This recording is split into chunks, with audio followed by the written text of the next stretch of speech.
gens sont en train de se connecter.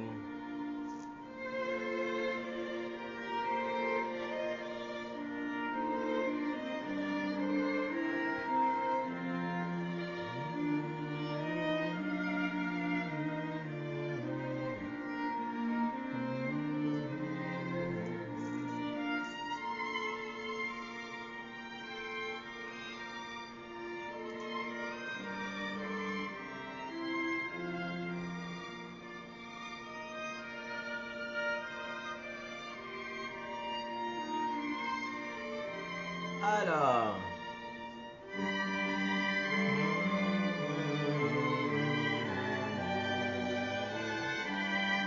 les gens sont en train de se connecter.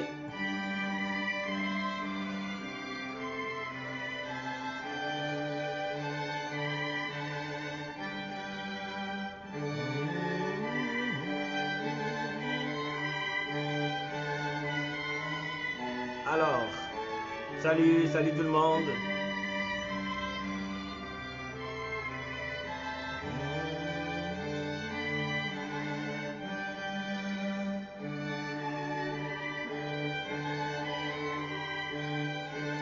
Coucou.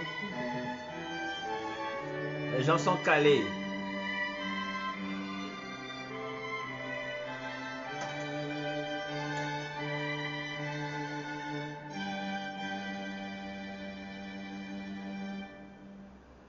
Merci d'être là. Apéro Conversation démarre tout de suite.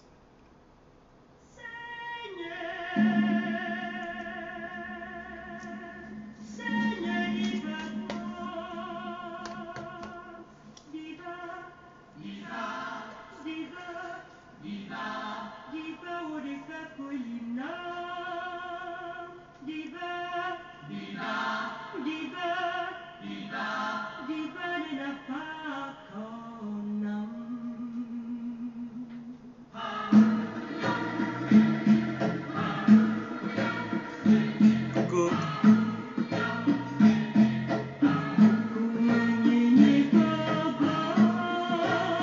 On commence par partager.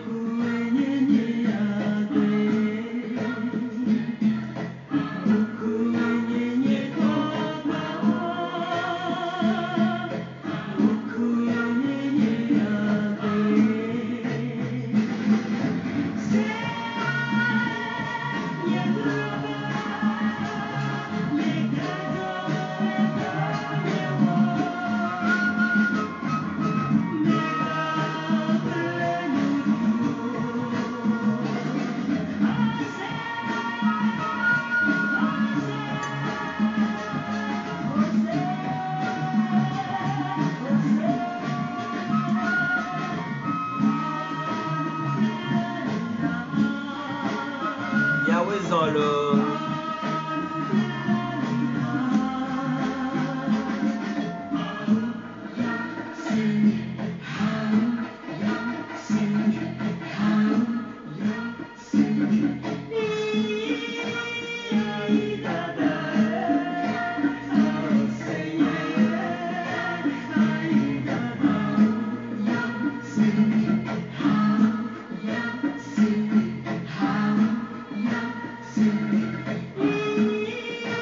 Bella Bello, l'auteur de la chanson Anissé, c'est Bella Bello.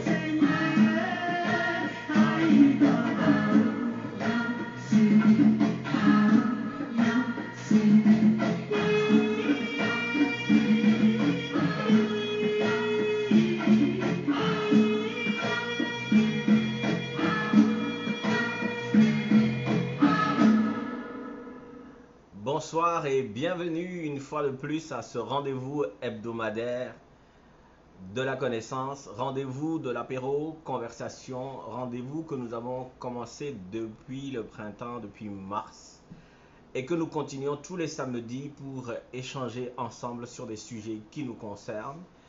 Alors avant de commencer, je vous remercie d'être là, et puis je demande à ceux qui venaient avant sur la page Apéro Conversation et qui viennent tout simplement maintenant sur la page de Love Joyce à ma vie, de retourner au moins partager la vidéo de la page pour qu'on puisse avoir le maximum d'abonnés sur cette page, parce que c'est là-bas que nous voudrions circonscrire le contenu que nous partageons tous les samedis avec vous ici. Et je ne saurais commencer cet apéro d'aujourd'hui sans parler de la nouvelle qui vient de tomber, c'est-à-dire l'élection maintenant confirmée de Joe Biden aux États-Unis. Je sais que beaucoup sont contents, beaucoup d'Africains sont contents, même si, euh, que ça vous plaise ou non, on vous le dira, même si ça ne changera absolument rien dans le fonctionnement des États africains. Disons que l'ancien président, on peut l'appeler comme ça aujourd'hui, Donald Trump, a cristallisé toute la détestation d'un continent, c'est-à-dire le continent africain qu'il a toujours négligé. Mais il a cristallisé aussi tout ce que les gens regrettent et ce que les gens rejettent, même s'ils sont comme ça. On a passé 4 années assez difficiles avec un président qui dirige la première puissance dite du monde, mais qui se comporte comme quelqu'un qui n'a aucun respect des institutions, mais comme un enfant aussi qui n'a aucun respect des accords internationaux. Donc il en a déchiré, il s'est retiré et il a eu des propos qui créaient une certaine tension mondiale constamment. Même si Joe Biden, parce qu'il vient avec l'aura de Barack Obama, le célèbre Barack Obama, et parce qu'il a été son vice-président pendant 8 ans, même s'il vient apaiser un peu, disons, les tensions dans le monde, apaiser le, la fonction présidentielle aux États-Unis, je ne vois pas comment directement et immédiatement il va changer quelque chose dans la vie des populations, encore moins dans la vie des populations africaines. Mais nous sommes ce peuple africain-là qui se réjouit de la démocratie ailleurs, mais a du mal à l'appliquer sur le continent. J'en veux pour preuve d'ailleurs que l'élection récente, aussi tout aussi récente de Alassane Dramane Ouattara, est un exemple parmi tant d'autres. Je parlerai également d'Alpha Condé et puis d'autres présidents qui les ont précédés, qui s'accrochent au pouvoir, restent au pouvoir sans forcément changer la situation des populations.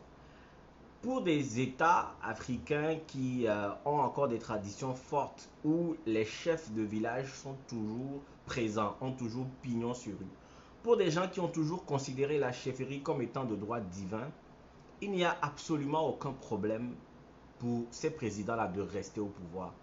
Mais c'est l'incapacité pour eux de faire des choses. L'incapacité pour eux de construire des écoles, de créer des sociétés équitables qui fait que les gens sont en total désaccord avec eux quand ils sont élus, quand ils sont au pouvoir, et après on veut tous les balayer. Et on se rend compte depuis les années 60 que c'est les mêmes toujours, c'est le même fonctionnement. Mais ces présidents ont avec eux des oppositions qui ne sont pas du tout à la hauteur.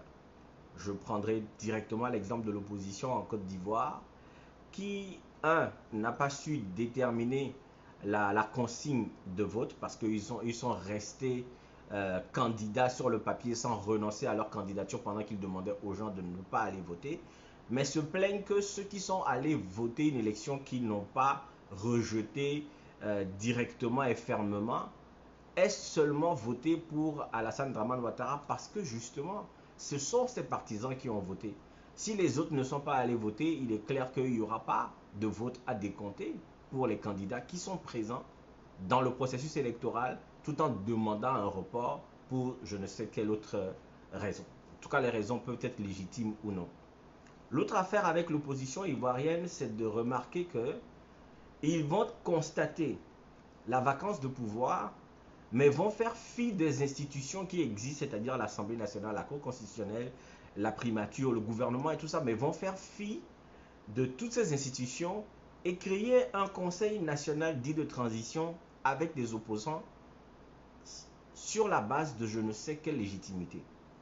Et après, quand on ne va pas les respecter et qu'on va considérer qu'ils sont en train de faire un coup d'État et qu'on va vouloir les opposer vis-à-vis de leurs actes dans la justice, ils vont crier qu'il y a dictature, il y a ceci, il y a cela. Bref, ce n'est pas le sujet de ce jour. Le sujet d'aujourd'hui, comme vous le savez, c'est les sociétés secrètes les plus célèbres, les sociétés dites initiatiques. On va parler de leur histoire, on va se poser la question si elles sont dangereuses et on va savoir et on va regarder de près s'il faut éviter ces sociétés secrètes-là. Mais pourquoi est-ce que j'en parle? Parce que depuis le début de cette aventure, il m'est arrivé à plusieurs reprises de parler de spiritualité, de comparer la spiritualité héritée de l'Occident et de l'Orient, c'est-à-dire l'islam et le christianisme, de les comparer avec les traditions locales en Afrique. Mais je n'ai jamais touché ce phénomène-là qui prend de l'ampleur en Afrique, c'est-à-dire les initiations en franc-maçonnerie, Rose-Croix, toutes les idées New Age et tout ça sur le mysticisme, l'ésotérisme et tout ça qui sont en train de proliférer en Afrique. Parce que justement, ces idées-là vont proliférer avec beaucoup de rumeurs, avec beaucoup de fausses informations et les gens vont continuer à les colporter et puis ça va créer des situations un peu bizarres. Ce qui m'a mis la puce à l'oreille et qui m'a dit, bah, tiens, Love Just, tu pourrais parler de ceci, c'est que j'apprends que il y a une école au Togo, à Lomé, dans la capitale de la République togolaise, une école dont les parents ont commencé à retirer leurs enfants parce que les parents auraient appris que des francs-maçons faisaient des réunions dans les classes d'école certains soirs. Et les gens ont commencé à paniquer, ils ont commencé à enlever leurs enfants. Et vous connaissez toutes les formes d'histoire qu'il y a autour de la franc-maçonnerie de la Rose-Croix. La Rose-Croix beaucoup moins, bien sûr, on le verra et pourquoi. Et puis j'ai voulu parler de ça aujourd'hui. Essayez de comprendre avec vous pourquoi et de quelle façon on va en Afrique, les gens vont avoir peur de la franc-maçonnerie pour ce qu'on leur a dit. Et puis les gens vont éviter, les gens vont continuer à colporter des choses. Et aussi les francs-maçons vont se comporter totalement en désaccord avec l'enseignement qui est donné par cet ordre-là. Et tout ça va créer un beau mélange qui rend flou toute la perception qu'on pourrait avoir sur le sujet. Donc, on revient ici. Je vous demande de partager la vidéo, de me dire ce que vous buvez parce qu'aujourd'hui je suis un peu souffrant, donc je suis au Porto, mais j'ai de l'eau à côté parce que je vais boire beaucoup d'eau. Et puis, on va parler de tout ça tout à l'heure.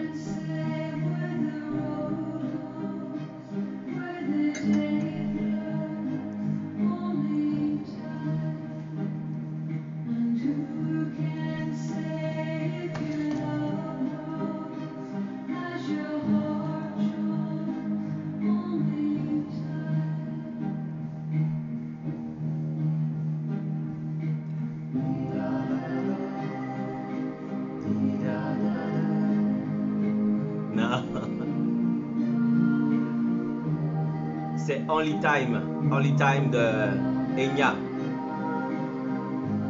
L'école La Méthode.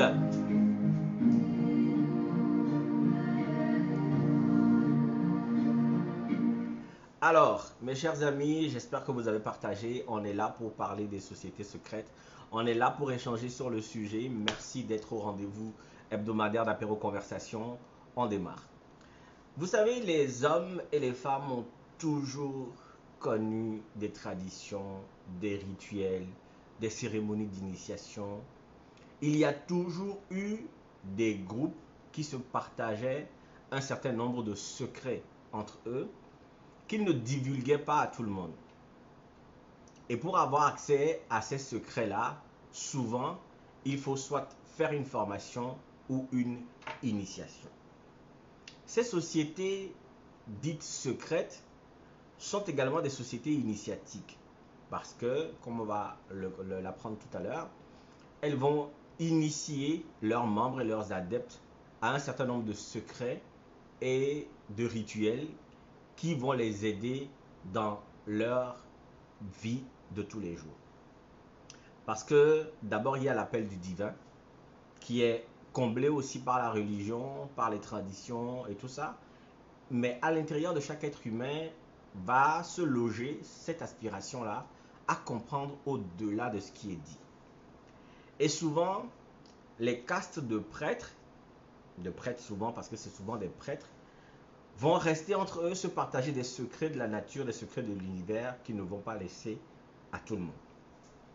Mais l'homme, dans ses questions existentielles, d'où est-ce que je viens, qui suis-je, pourquoi est-ce que je parle, je marche, c'est quoi l'univers, va vouloir comprendre au-delà de ce qui est dit de Dieu.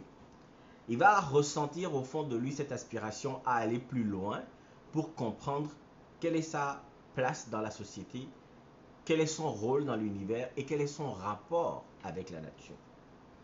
Et donc ces sociétés-là, qui vont fonctionner par acceptation de leurs membres, vont exister de partout.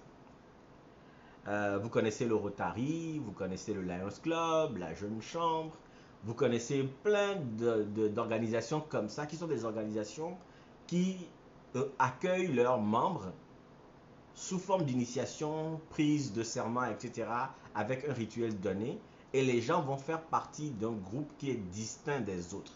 Moi, je suis du Rotary, toi, tu es du Lions Club, moi, je suis de la Jeune Chambre. Comme on pourra dire, moi, je suis chrétien, toi, tu es protestant, moi, je suis musulman, et ainsi de suite. Ça, c'est ce qu'on connaît, ce sont les groupes qui existent, où, entre griffes, tout le monde peut adhérer, même si on sait que dans les faits, il faut remplir certaines conditions. Il va exister des groupes qui vont parler de quelque chose de secret. En tout cas, qui ne va pas être diffusable partout. Mais qui va être très lié au sacré. C'est-à-dire à toute l'approche de l'être humain vis-à-vis de la spiritualité, de la foi en Dieu et ainsi de suite. Et ces sociétés vont être dites ésotériques. Aujourd'hui, quand on entend le mot ésotérique, on va penser que c'est quelque chose de magique, quelque chose d'exceptionnel. Ésotérique, ça veut dire tout simplement qui est enseigné dans le cadre privé à des adeptes, mais qui n'est pas enseigné publiquement. À l'inverse du terme ésotérique, nous aurons le terme exotérique, c'est-à-dire à l'extérieur d'eux. Donc ces enseignements, ces doctrines enseignées à l'intérieur d'une école, réservées à des adeptes, vont être, disons, la fonction de ces groupes-là. Et les plus célèbres, vous les connaissez, c'est la franc-maçonnerie, la Rose-Croix. On peut en citer beaucoup d'autres. Mais qu'est-ce que l'initiation? L'initiation, c'est montrer une connaissance. Former quelqu'un à un savoir. C'est-à-dire prendre quelqu'un qui ne connaît pas quelque chose et lui montrer le secret, l'aider à intégrer le secret et à pouvoir se l'approprier.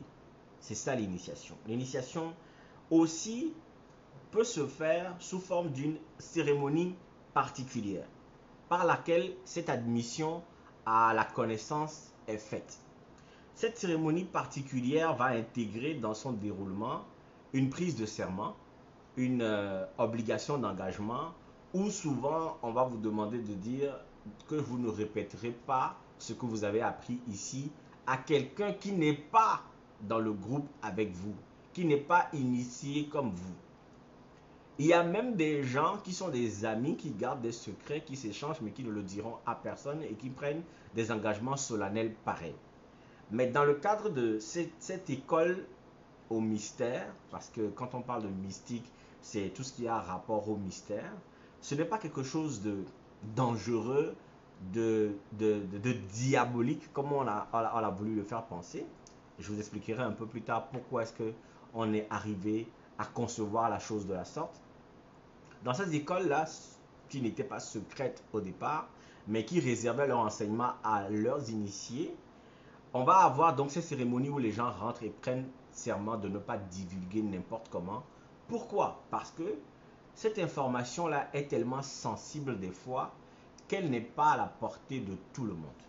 Et donc, les membres de ces associations, de ces sociétés-là, vont prendre sur eux de vérifier la capacité de l'individu qui veut rentrer chez eux à comprendre et s'approprier facilement l'information, 2, à garder l'information hors de la portée de ceux qu'ils appellent les profanes. Profanes, ça veut dire ceux qui ne sont pas initiés comme eux, ceux qui sont en dehors du cercle. Donc, cette cérémonie-là de prise de serment qui va peut-être comporter pas mal d'autres façons de faire, d'autres rituels, etc.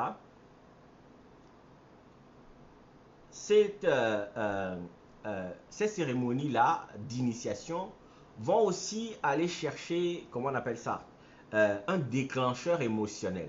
C'est-à-dire que il va y avoir, comment on appelle ça, on va chercher à partir de certaines épreuves à déclencher chez l'initié des émotions qui vont soit lui permettre de rentrer en pleine mesure de ce qu'on veut lui enseigner, mais le pousser à activer chez lui soit un intérêt plus grandissant, mais une prise en compte de la valeur de ce qu'on veut lui enseigner.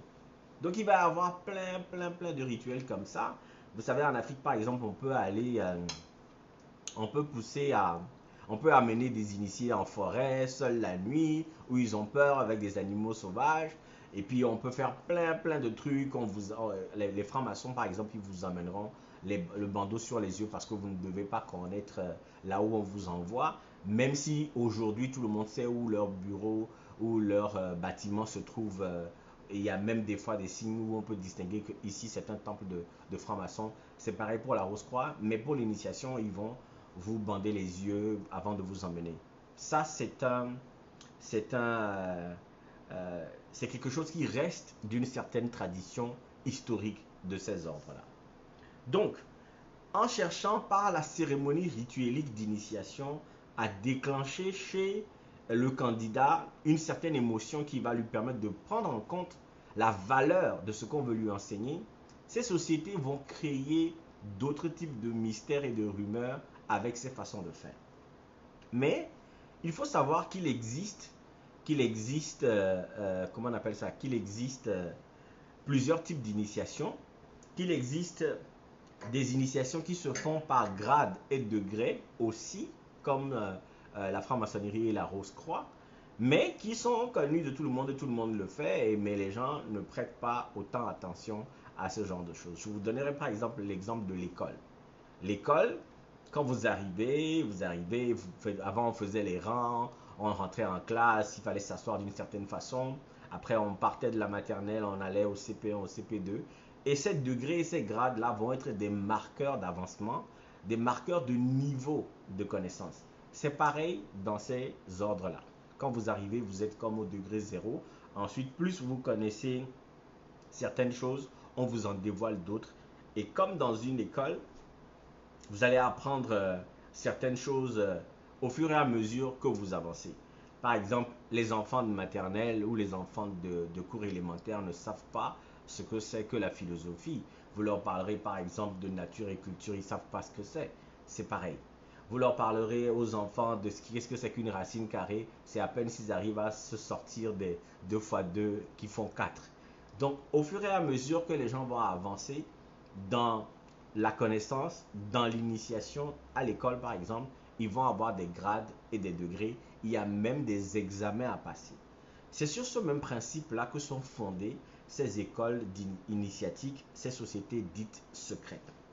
Mais est-ce que ces sociétés sont plus secrètes par choix ou parce que l'histoire a fait qu'elles sont devenues secrètes? Aujourd'hui, on peut dire qu'elles sont plus discrètes que secrètes parce que tout le monde sait où se trouvent leurs locaux, par exemple. Leurs signes sont connus, leurs histoires sont connues. On sait exactement aujourd'hui à peu près comment on fonctionne. Il suffit de chercher sur Google. Des livres existent qui en expliquent le fondement, le fonctionnement et tout ça, qui expliquent même avec les noms, les niveaux, les différents niveaux. On connaît des gens qui sont membres, essentiellement leurs grands maîtres sont connus. Ils donnent des conférences publiques, ils prennent la parole publiquement. Leurs cérémonies sont même des fois filmées, qui sont sur YouTube, etc. et qui permettent justement d'alimenter tout ce que les gens disent sur ces sociétés-là. Je vais continuer dans les exemples ordinaires. Il paraît qu'il y a un problème d'éclairage, je n'ai pas l'impression, je dirais... non. Les gens vont... on va continuer par parler de... Je sais pas, peut-être qu'il fait un peu sombre aujourd'hui, je suis désolé pour la lumière. On va continuer à parler de... attention. On va continuer à parler de... des sociétés ou des groupes qui font encore de l'initiation sans forcément être secret, et puis que l'on côtoie tous les jours sans l'identifier comme tel. Je parlerai de l'armée. Quand vous rentrez dans l'armée, vous êtes simple soldat, après vous passez, je ne sais pas quoi, caporal, capitaine, sergent, sergent-chef, commandant, général, maréchal, etc. Et puis il y a l'église aussi. L'église, parce que quand vous commencez à l'église, vous êtes d'abord un servant de messe. Ensuite, vous partez de servant de messe ou vous êtes séminariste, vous devenez diacre avant d'être ordonné prêtre. Quand vous êtes ordonné prêtre, vous passez vicaire, curé, évêque, archevêque, cardinal, et puis peut-être un jour vous êtes pape. Ça aussi, ça montre que on peut être initié par degré. Quand je prends l'entreprise, par exemple, les gens peuvent rentrer en entreprise comme simple employé, devenir responsable d'équipe, apprendre de nouveaux métiers, devenir responsable de département et membre du directoire, directeur général et ainsi de suite. Ça aussi, c'est aussi les sociétés à initiation par degré. Je prendrai aussi la politique. Les gens arrivent en politique, ils sont peut-être simples militants, ensuite ils deviennent candidats, quand ils sont élus, ils deviennent députés, ministres, membres de je ne sais pas quoi, et puis président de la République comme Joe Biden. Et puis, je prendrai aussi un autre exemple aussi, c'est l'apprentissage, surtout en Afrique, où l'apprentissage se fait avec certains rituels aussi. Je sais que par exemple, les coiffeuses ou les couturières, quand elles finissent leur formation, elles doivent être frappées par leur patronne pour les remercier ou les encourager à accompagner. Elles doivent tendre la main pour prendre des coups. Et puis, je sais que les mécaniciens, quand ils arrivent en apprentissage, on amène comme un bol d'huile à moteur qu'on a sorti des moteurs qui est très sale. On lui demande de mettre les deux mains dedans parce qu'il va se salir, il faut qu'il accepte de se salir. C'est symbolique, mais c'est rituelique pareil. Et puis il doit prêter serment sur un morceau de moteur. Parce que le morceau de moteur en Afrique, en tout cas au Togo, j'ai vu ça, le morceau de moteur constitue ce qui fait vivre la voiture. Et donc, lui, s'il prête serment qu'il veut apprendre, on estime que Gun, qui est le dieu de la forge, qu'on constitue même avec des morceaux de moteur, Gun va l'aider à comprendre le fonctionnement du moteur rapidement pour être capable de pouvoir guérir lorsqu'il y a un souci. J'utilise exprès le mot guérir parce que c'est dans cette prise de serment symbolique ou solennel sur le morceau de fer du moteur qu'on va pouvoir l'intégrer lui en tant qu'individu apprenant, initié, l'intégrer dans la démarche et il va pouvoir comprendre comment ça fonctionne. Donc, voilà à peu près ce qui se passe. Je vous ai dressé le tableau. On va parler maintenant d'où viennent les francs-maçons et les rose-croix, des Templiers à ces deux ordres secrets que nous connaissons tous.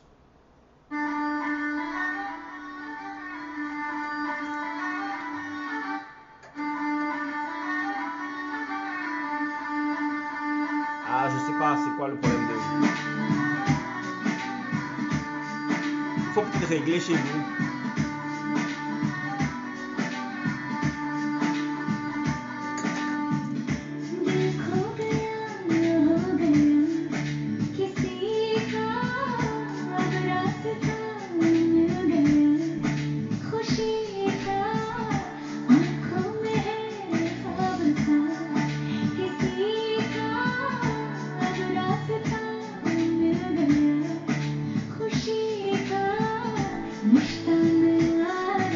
Ça va mieux?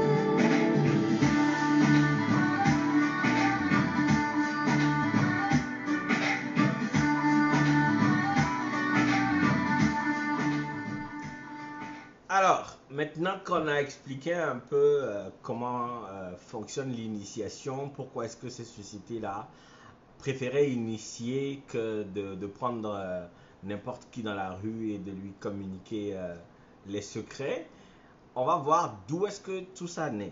Il faut savoir, il faut savoir déjà que la plupart des sociétés secrètes vont avoir comme référence l'Égypte antique. Parce que, un, c'est la première des civilisations, mais c'est la civilisation qui a tout montré, qui a tout enseigné au monde actuel. Mais ils vont aussi, je parle de la Rose-Croix et de la franc-maçonnerie, vont se référer aussi à ce qu'on appelle les Templiers, c'est-à-dire les chevaliers de l'ordre du Temple.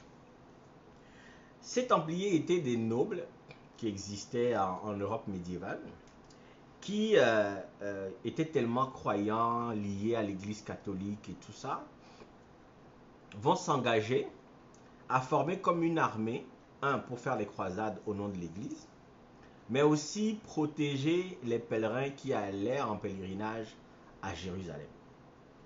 Et c'est des nobles combattants, chevaliers, guerriers qui allaient en croisade parce que, à l'époque, aller en croisade et revenir de Jérusalem était un grand honneur. Être chevalier était un grand honneur. Servir l'Église, servir Christ, l'Église de Christ, le Vatican en l'occurrence, était un grand honneur.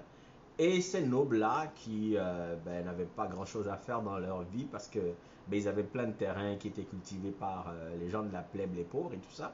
Et ils prenaient par exemple des impôts et des taxes sur les pauvres populations. Mais dans leur temps perdu, eux, ils vont ils vont partir en croisade, protéger les pèlerins qui vont rencontrer Dieu à Jérusalem. On dit même que ce sont les Templiers qui ont inventé le concept de la banque. C'est-à-dire que sur le chemin du pèlerinage, il y avait des bandits qui pouvaient vous attaquer et prendre tout l'argent que vous aviez pour votre trajet. Et comme vous étiez accompagné par des pèlerins, des Templiers, des chevaliers, ce qu'ils faisaient, c'est qu'ils prenaient l'argent, c'est-à-dire en France, à Paris, et puis quand vous arrivez à Jérusalem, vous montrez un mandat, un document, et ce document-là va servir de preuve pour qu'on vous redonne l'équivalent de cet argent-là à Jérusalem. Bref, accompagner les pèlerins à Jérusalem, faire la guerre sainte, faire les croisades vont être, comment on appelle ça? Vont être, non, non, pas chevaliers de l'ordre du Mono, pas du tout. Ça n'a absolument rien à voir. Mais ces chevaliers-là, donc, vont être ils vont constituer, bon, je ressente mes idées là. Ça m'a fait rire de voir, exemple, le chevalier de l'ordre du Mono, ça m'a perturbé. Donc je disais que les chevaliers, ces nobles-là qui partaient en croisade, qui protégeaient aussi les pèlerins qui allaient à Jérusalem, vont constituer une certaine force, une certaine armée, un groupe soudé. L'histoire raconte qu'ils ont découvert un trésor dans les vestiges du temple de Salomon à Jérusalem. Et ce trésor-là les a rendus tellement riches qu'ils ont commencé à faire peur à l'Église. Non seulement parce qu'ils constituaient un groupe soudé qui partageait un secret dont on ne sait pas, ils n'ont pas voulu partager ça avec l'Église. Et aussi en France, le groupe des Templiers de l'ordre du Temple en France, ils avaient de l'argent, ils avaient des armes et ils faisaient peur au roi à l'époque qui s'appelait Philippe le Bel. Celui-ci va commencer déjà par raconter que les Templiers se voyaient entre eux, ils étaient des sodomites, ils faisaient des sorcelleries, ils faisaient je sais pas quoi, ils vont commencer à raconter des rumeurs sur eux, on va même en arrêter, qu'on va torturer jusqu'à ils vont avouer avoir des rites secrets ou à faire de la sodomie entre eux, entre hommes et tout ça, parce que comme c'était généralement des hommes. Or à l'époque, l'Église avec l'Inquisition était absolument contre tout ce qui colportait une information qui était différente de ce que l'Église enseignait. Mais ces gens-là qui ont traversé plein de contrées, des déserts, qui sont allés jusqu'à Jérusalem, qui ont été exposés à des connaissances étrangères que les connaissances sur lesquelles l'Église avait mis toute son autorité, mais vont revenir avec des questions, vont se poser des questions et vont commencer à murmurer un peu sur l'Église. Pourquoi? Parce que on l'a appris dans plusieurs lives précédents que j'ai fait dans ce concept apéro conversation. L'Église va commencer par réécrire l'histoire de Jésus, par enlever certains livres, ils vont commencer par décider certaines choses selon leur bon vouloir, parce que pour eux, cette connaissance autour de la foi en Dieu, l'Église, Christ et tout ça, était un instrument de pouvoir. Et c'est ainsi que les Templiers vont commencer par partager des connaissances, des notions qu'ils auraient apprises en Orient, et ils ne vont pas le partager, ils vont commencer par se désolidariser tout petit à petit de l'Église. Il y en a même, parce que l'histoire raconte que, pourquoi est-ce qu'on les a décapités? Parce qu'on les a décapités. La décapitation la plus célèbre, c'est le grand maître de l'ordre du Temple de France, le vendredi 13 octobre 1307, qui s'appelait Jacques de Molay. C'est depuis ce jour-là que le vendredi 13 est devenu un vendredi terrible, parce que le jour-là, en plus de Jacques de Molay, ils ont décapité près de 138 personnes qui étaient détenteurs de ces savoirs-là, mais qui avaient leurs enfants qui étaient des nobles et tout ça, et ça a été terrible dans l'histoire de la France et de toute l'Europe en général. Mais donc tous ces chevaliers-là qui étaient donc dans les temples, les châteaux, qui étaient les membres de la noblesse européenne, qui allaient en Orient pour faire la guerre sainte, avaient donc des secrets. Et ils ont commencé à partager ces secrets-là entre eux. Quand on a commencé à leur faire des attaques, ils vont dissimuler maintenant cette connaissance-là avec des mots secrets, avec des mots-clés, avec des mots cachés, sous des formes cachées pour éviter que cette transmission d'informations ne pose problème à celui qui portait l'information ou celui sur qui on tombait et qui avait ce genre de documents chez eux. Beaucoup de savants qui faisaient même des recherches, qui avaient même d'autres documents issus de la Grèce antique ou même de l'Égypte antique, vont être associés à ces mécréants-là et vont être assassinés par l'Église sous l'Inquisition.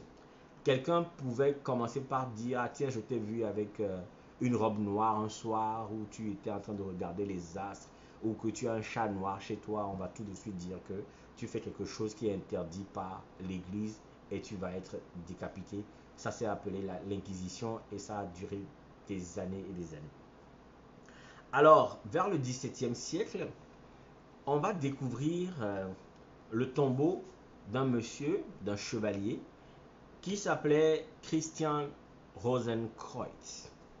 Christian Rose-Croix, pour traduire ça en français. Celui-là était un chevalier qui était rentré, puisque un chevalier aussi, qui était rentré d'Orient et qui a acquis des connaissances dans son périple en Orient. Quand il est rentré, il a fait appel à tous les savants pour leur dire, écoutez, voici ce que j'ai appris en Orient, voici ce que vous vous enseignez ici, essayons de confronter ça pour voir où se trouve la vérité. Ben, il s'est passé que les savants n'ont pas voulu l'entendre, n'ont pas voulu l'écouter parce qu'ils remettaient en question leur connaissance et leur autorité.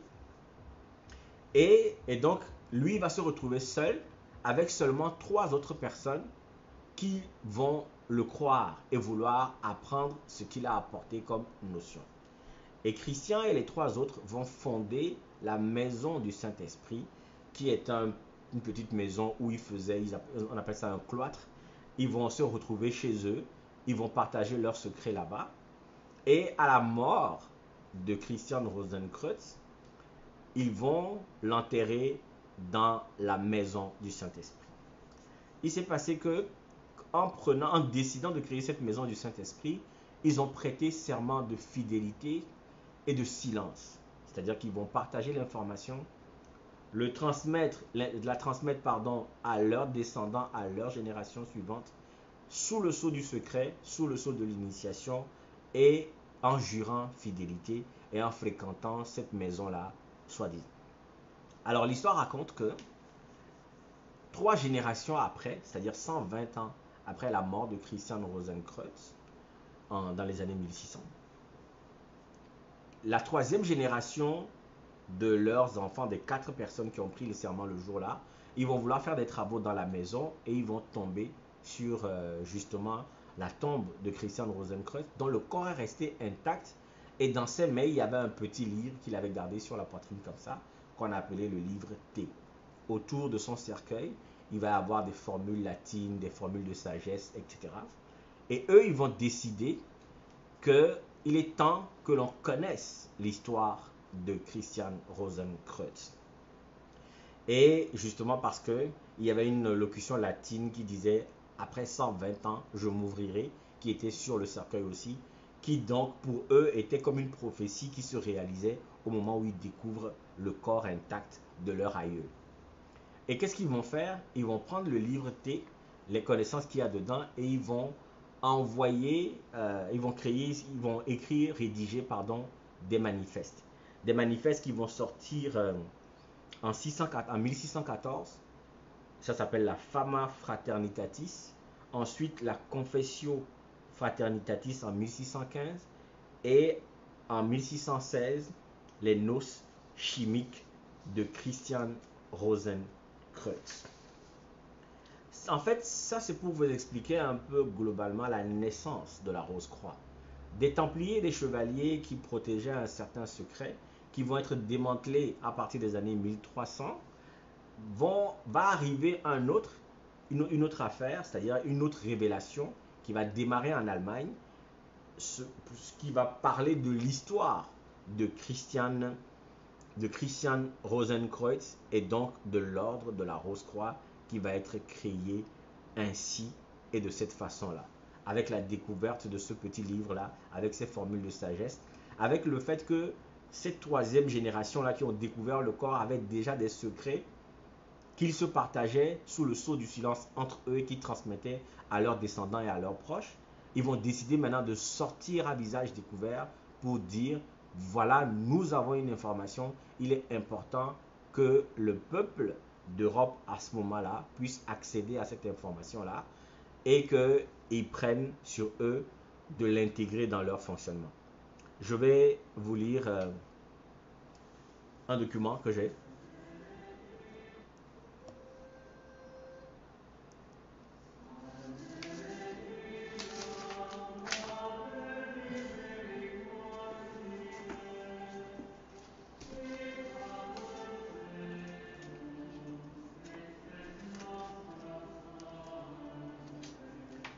Alors,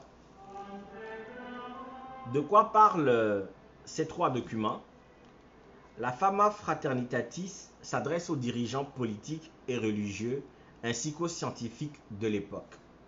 Tout en dressant un constat plutôt négatif sur la situation générale en Europe, elle révèle l'existence de l'ordre de la Rose-Croix à travers l'histoire allégorique de Christian Rosenkreuz, 1378-1484, depuis le périple qu'il mena à travers le monde avant de donner vie à la fraternité rosicrucienne. Jusqu'à la découverte de son tombeau, ce manifeste appelait déjà à une réforme universelle. Ça, c'est en 1614 que ce document, la Fama Fraternitatis, est sorti. Un an plus tard, en 2015, ils vont sortir la Confessio Fraternitatis, qui complète le premier manifeste, d'une part en insistant sur la nécessité pour l'homme et la société de se régénérer, et d'autre part en indiquant que la fraternité des Rose-Croix possède une science philosophique permettant d'opérer cette régénération. En cela, elle s'adresse avant tout aux chercheurs désireux de participer aux travaux de l'ordre et d'œuvrer au bonheur de l'humanité. L'aspect prophétique de ce texte intrigua beaucoup les érudits de l'époque. 1615. En 1616, les noces chimiques de Christian Rosenkreuz, qui, dans un style assez différent des deux premiers manifestes, relate un périple initiatique qui représente la quête de l'illumination. Ce périple de 7 jours se déroule en grande partie dans un mystérieux château où doivent être célébrées les noces d'un roi et d'une reine. En termes symboliques, les noces chimiques relatent le cheminement spirituel qui conduit tout initié à réaliser l'union entre son âme, l'épouse, et Dieu, l'époux. Ce sont ces trois documents-là qui parlaient de ces trois sujets que je viens de vous lire, qui vont être diffusés en Europe à partir de 1600, révélant ainsi à la face du monde l'existence d'un ordre qu'on appelle l'ordre de la Rose-Croix, qui dure jusqu'à aujourd'hui. En 1623, parce que quand ces documents sont sortis, vous imaginez bien que ça n'a pas fait plaisir à tout le monde. Il y en a qui ont sorti des trucs pour à la fois des gens du système religieux, de la politique ou les intellectuels de l'époque. Ils ont contesté la valeur de ces documents. Ils ont contesté même les propos de ces documents. Il y en a qui ont applaudi à cette révélation et tout ça. Donc ça a créé un buzz à l'époque. En 1623, qu'est-ce que les Rose-Croix vont faire? Les Rose-Croix vont placarder des affiches sur les murs de Paris et des affiches intrigantes où ils écrivent et où ils disaient ceci. Nous, députés du collège principal de la Rose-Croix, faisons séjour visible et invisible en cette ville par la grâce du Très-Haut. C'est-à-dire qu'ils existent dans la ville de Paris par la grâce du Très-Haut. Ils sont visibles, mais on ne les voit, et invisibles à la fois, on ne les voit pas. Vers lequel se tourne, par la grâce du Très-Haut, vers lequel se tourne le cœur des justes. Nous montrons et enseignons à parler, sans livre ni marque, toutes sortes de langues des pays où nous voulons être pour tirer les hommes, nos semblables, d'erreurs de mort. Ils vont montrer, aider les gens à travers une certaine formation, sans livre et sans marque, comme ils le disent dans la langue que les gens parlent, pour les sortir de l'erreur de la mort, c'est-à-dire du mensonge, qui va les mener fatalement à la mort. Et puis ils disent, s'il prend envie à quelqu'un de nous voir, par curiosité seulement, il ne communiquera jamais avec nous. Mais si la volonté le porte réellement à s'inscrire sur le registre de notre confraternité, nous qui jugeons les pensées, lui ferons voir la vérité de nos promesses, tellement que nous ne mettons point le lieu de notre demeure en cette cité, puisque les pensées jointes à la volonté réelle du lecteur seront capables de nous faire connaître de lui et lui de nous. Il y a une histoire, il y a une phrase qui dit souvent quand le maître est prêt, quand l'élève est prêt, le maître apparaît. Ce qu'il disait en mettant ces affiches-là au mur, c'est qu'ils existaient, ils séjournent dans la ville de Paris de façon visible, mais aussi un peu invisible parce que les gens n'avaient pas accès à eux.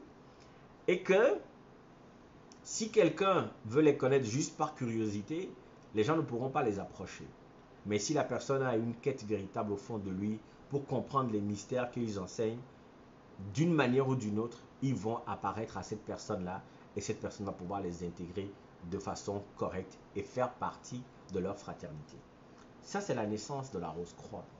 Mais quelques années plus tard, il va se passer quoi? Il va se passer que, comme ils ont fait séjour, ils ont fait une manifestation de visibilité, ils vont être attaqués de partout. Et puis, ils vont rentrer en discrétion. En tout cas, ils vont rester plus en discrétion. Ils ne vont plus faire de placardage d'affiches sur les murs, ni sortir de manifestes pour dénoncer un fonctionnement donné. Mais les gens, comme ils l'ont dit, vont les chercher, ils vont les approcher par eux-mêmes.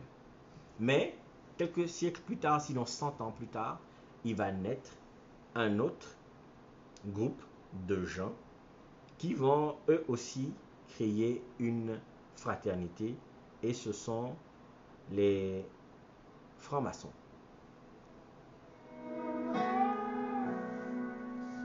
Precious Lord, take my hand, lead me on, let me stand. I am tired, I am weak, I am worn. Through the storm, through the night, lead me on to the light. Vous faites pas les coucous, hein? Precious Lord, and lead me home. C'est exprès que j'ai mis cette chanson là parce que effectivement les gens vont. C'est pour justifier un peu ce que disent les francs-maçons, c'est-à-dire que si vous avez envie de connaître le sens profond des choses, il suffit de véritablement le vouloir, pas par pure curiosité ou par curiosité malsaine, mais de vouloir comprendre la chose et puis disons que ça va se mettre tout seul parce que l'énergie qui vous habite va pouvoir vous guider vers des gens qui vont pouvoir combler cette quête-là que vous avez. Donc, quelques années plus tard, 100 ans plus tard, après la reconnaissance des Rose-Croix et avec l'histoire de Christian Rosenkreuz et les différents manifestes qui ont parlé de lui, de ce qu'il enseignait ou qu'il a enseigné dans l'ordre qu'il a créé, vont naître les francs-maçons. Les francs-maçons, qui se font appeler les fils de la veuve ou les fils de lumière, eux aussi vont avoir un créateur de qui ils vont se réclamer. Même si, on le sait, on va en parler tout à l'heure, ils descendent également des chevaliers de l'ordre du temple, c'est-à-dire les templiers, les constructeurs de temples qu'ils étaient à l'époque. Mais pas constructeurs de temples en tant qu'artisans, mais parce que c'est eux qui finançaient, parce qu'ils avaient de l'argent, qui finançaient la construction des cathédrales et des églises à l'époque parce qu'ils avaient beaucoup d'argent. Et ils étaient très portés sur la chose de Dieu, au point même d'aller en guerre et de conduire sécuritairement les pèlerins vers Jérusalem. Donc, mais les francs-maçons vont se réclamer de Hiram Abif. Je vais vous dire qui est Hiram Abif. C'est l'architecte du temple de Salomon. C'est un artisan, architecte et maçon. Je vais vous lire dans la Bible comment on parle de lui. Le roi Salomon fit venir de Tyr Hiram, fils d'une veuve de la tribu de Nephtali et d'un père tyrien qui travaillait les reins, l'acier. Hiram, fils d'une veuve de la tribu de Nephtali. C'est à la suite d'Hiram, comme les francs-maçons se font appeler des frères, qui vont aussi se faire appeler les fils de la veuve. Hiram était rempli de sagesse, d'intelligence et de savoir-faire pour faire toutes sortes d'ouvrages d'airain. Il arriva auprès du roi Salomon et il exécuta tous ses ouvrages. Le roi Salomon avait entrepris de construire un temple à Dieu. Et il a dit, du temps de mon père, le roi David, il a fait la guerre autour de lui pendant longtemps, pendant 40 ans. Et que maintenant, il n'a pas pu construire de demeure, ni de palais pour lui-même, mais ni de demeure pour Dieu. Maintenant que Dieu a apaisé l'environnement autour de lui, lui va consacrer sa vie à construire un temple digne de Dieu. Il a fait appel à un autre personnage qui s'appelle Hiram, mais qui était roi de Tyr, qui lui a envoyé tous les cèdres du Liban, des bois précieux et tout ça pour construire cette demeure à la gloire de Dieu. Et il lui a envoyé aussi un architecte, un artisan, qui était très habile, très intelligent pour conduire la construction de ce temple-là. Maintenant, les francs-maçons disent, oui, Hiram, mais encore plus loin qu'Hiram, ça va jusqu'à Adam, le premier être qui a donc construit les premières sociétés, les premières maisons, les premières habitations. Parce que même l'un des enfants de Caïn, qui était le fils d'Adam, a été aussi un maître d'ouvrage. Et puis il y a certains qui faisaient les tentes. Bref, dans l'histoire de la Genèse, vous verrez qu'il y a certains personnages qui naissaient et à qui on attribuait l'origine de telle ou telle création. Mais au-delà de Adam, l'être originel, le premier homme créé par Dieu, il y a Noé qui a construit une arche, mais tellement solide cette arche a pu préserver la vie de toutes les espèces vivantes, mais en même temps comment on appelle ça, à résister à 40 jours, 40 nuits de pluie torrentielle au déluge. Donc, disons les ancêtres des francs-maçons vont être Hiram qui a construit le temple de Jérusalem, le temple de Salomon, de Dieu, mais aussi Noé qui a construit une arche pour aller un peu plus loin jusqu'à arriver à Adam, le premier être, donc le premier constructeur, le bâtisseur. Pourquoi est-ce que les francs-maçons se réclament de ces gens qui sont artisans? Pourquoi même ils s'appellent francs-maçons? Tout d'abord parce qu'ils considèrent que euh, Dieu, ce n'est pas forcément Jéhovah ou Allah ou Yahvé ou Ma ou quoi que ce soit, parce que ce sont des appropriations nominatives qui appartiennent à certains peuples, mais il y a des limites. Eux, ils observent l'univers et ils se rendent compte que l'univers est construit sur la base de certains principes presque mathématiques, mais qui rendent le fonctionnement de l'univers solide et résistant.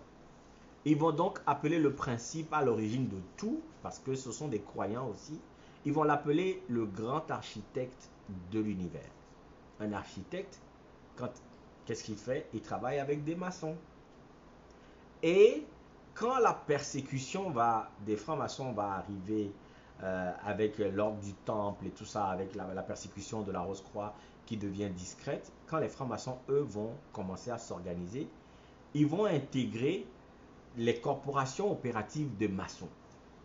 C'est-à-dire que ils vont rentrer avec les maçons pour voyager facilement parce que eux ils voyageaient à l'époque pour construire des cathédrales et construire même des ouvrages symboliques, solides qui durent encore jusqu'à nos jours aujourd'hui. Et puis eux, ils vont faire partie de ces ordres-là pour pouvoir porter secrètement le message qui vont envelopper de toute la symbolique maçonnique, mais de la maçonnerie, la vraie maçonnerie. Donc tout le langage des francs-maçons, pourquoi on les appelle les francs-maçons?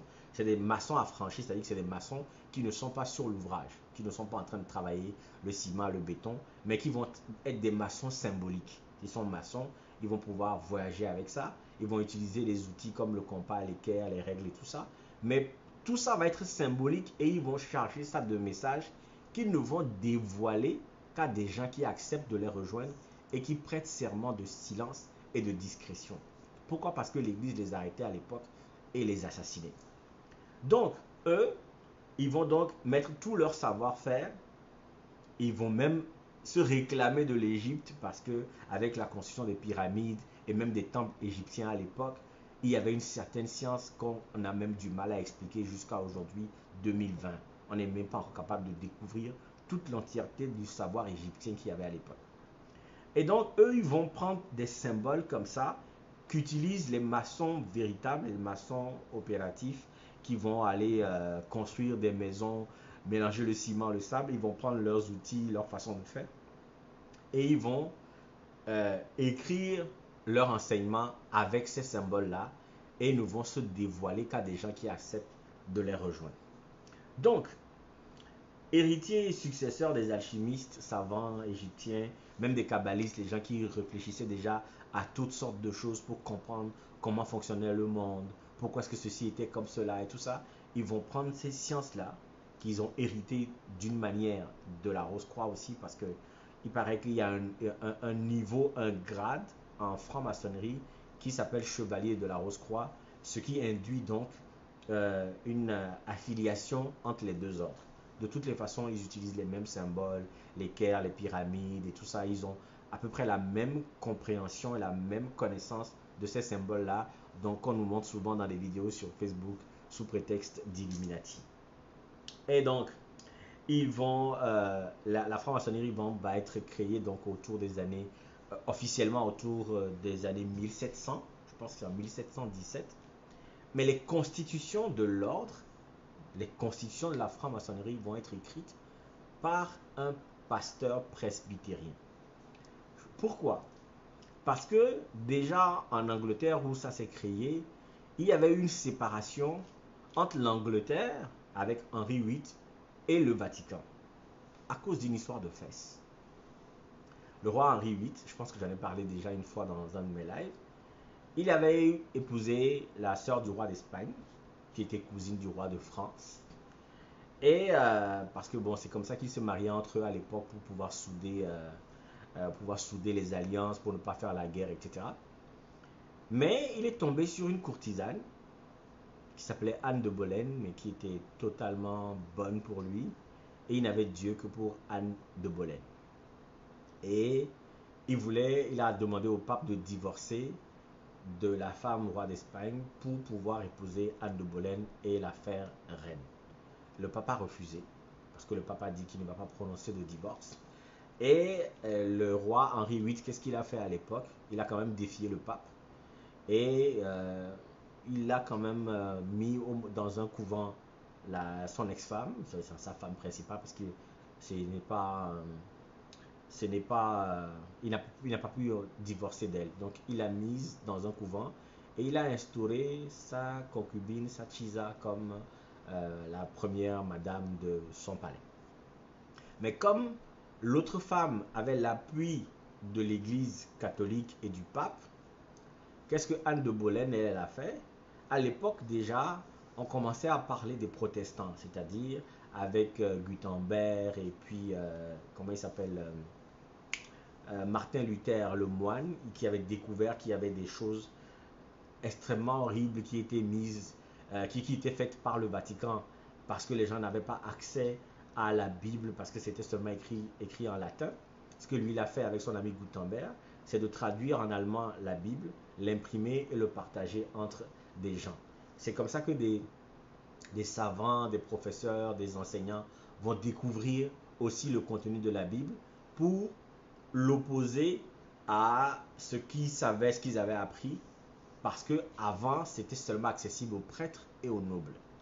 Et les protestants là vont constituer leur église anglicane, presbytérienne, protestante et tout ça. Et Anne de Boleyn va s'associer à ce nouveau courant là pour pouvoir avoir un appui. Et c'est pour ça que l'Angleterre a toujours fonctionné avec l'église protestante, beaucoup plus l'Angleterre et l'Allemagne, alors que la France et l'Espagne et l'Italie sont restés profondément catholiques. C'est cette division-là qui va faire que il y a plein de choses qui vont se passer par la suite. Même pour vous dire, malgré cela, il y avait quand même une certaine persécution de ces gens qui avaient des secrets que l'Église n'admettait pas dans sa doxa, c'est-à-dire dans sa parole publique. Et à chaque fois qu'on abordait la question de Dieu, en dehors des limites de l'Église pour se poser certaines questions, on pouvait être assassiné, tué, banni de la société et tout ça. Ce sont tous ces gens-là qui avaient à cœur de construire des sociétés équitables sans le joug de l'Église, qui vont partir aux États-Unis pour aller conquérir les États-Unis. D'ailleurs, les pères fondateurs des États-Unis, c'était des francs-maçons, des Rose-Croix, des chercheurs, des gens qui ne voulaient pas rester sous le joug de l'Église, ni de l'Église protestante anglicane, ni de l'Église catholique. Donc bref, pour vous dire pourquoi est-ce que c'est un pasteur, dans les années 1700, pourquoi est-ce que c'est un pasteur presbytérien qui a écrit les constitutions, il s'appelait Andersen, je pense, qui a écrit les constitutions de la franc-maçonnerie, mais c'est parce que justement, il y avait une certaine flexibilité de cette église-là à se rapprocher de ces choses-là. En faisant les recherches, même je me suis rendu compte que c'est aussi un pasteur anglican qui a été à la base de l'ordre des chevaliers Marshall. Voilà, c'est ça, l'ordre des chevaliers Marshall. C'est aussi un truc anglican et ça a été développé au Ghana, à côté du Togo. Donc, on va faire une petite pause et on revient pour parler de pourquoi est-ce que ces sociétés dites secrètes sont détestées. Est-ce que vous êtes là? Je vois presque personne. Partagez la vidéo en tout cas. J'espère. Et faites signe. Faites-moi signe que vous êtes là. Faites des coucous là pour que je vois que vous êtes là. Hein? Mettez les cœurs et tout ça. Des fois j'ai l'impression de parler en l'air.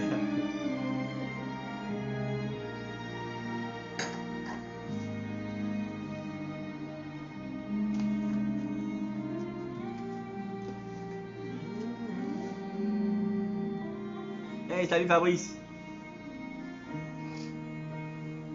Comment vas-tu?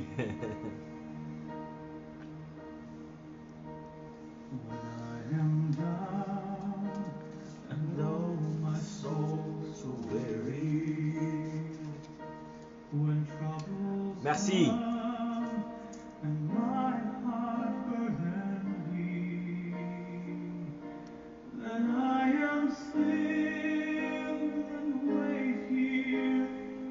C'est vrai qu'il n'y a pas beaucoup de commentaires aujourd'hui. Hein.